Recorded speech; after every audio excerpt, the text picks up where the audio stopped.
Imagine searching for life's biggest answers in another person, only to find yourself lost in a whirlwind of fame, age gaps, and mind-altering experiences. That's precisely what happened to actress Dyan Cannon in her younger years.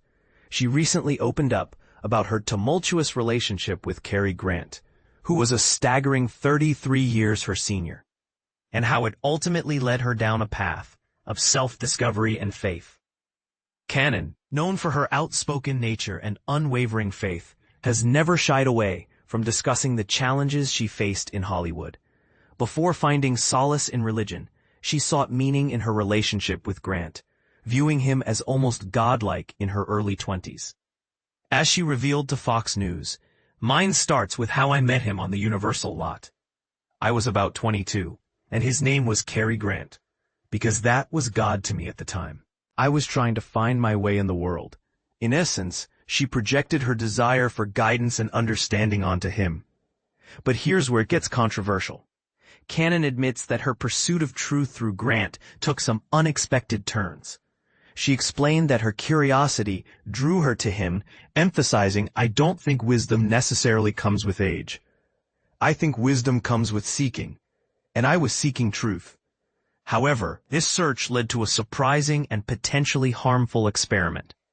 Before they married, Grant convinced Cannon to try LSD, believing it could unlock a deeper understanding of themselves and the universe. And this is the part most people miss. It wasn't a one-time thing.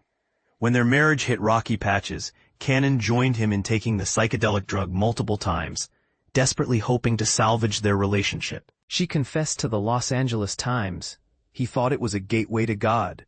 He thought it was going to help him find peace. I knew I shouldn't do it, but I did it to please him and to save our marriage." While Grant believed LSD helped him confront childhood traumas, Cannon questioned its efficacy in their spiritual quest. After a mere 3 years, the marriage crumbled. Cannon, reeling from the pain, turned to pills and marijuana as a means of escape. She bravely admitted to suffering a mental breakdown that landed her in a mental institution, a secret she kept hidden from most of her friends. "I was locked up. Most of my best friends didn't know about it," she confessed. Looking back, Cannon has a clear message for her younger self. When Fox News asked what advice she would give herself back then, she quipped, "Snap out of it. Period." She acknowledged the good times they shared but added, "Had I been able to go back and live it differently, I would've. I'm not as patient with myself as I used to be." This suggests a degree of regret, not for the relationship itself, but for the choices she made in trying to maintain it. Now, Cannon has shifted her focus inward, prioritizing her own well-being over romantic relationships. "It took me a long time to learn how to be happy by myself, because I really thought I was incomplete without a man in my life. I was raised to think that you marry, you have children, and that's what makes a happy life.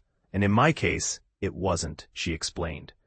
This realization has empowered her to embrace singleness, but I've learned how to be happy alone. There's great freedom in that, because then you don't settle for the broken set of dishes.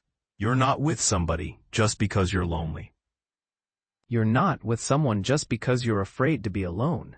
While she remains open to dating, Cannon doesn't envision herself marrying again.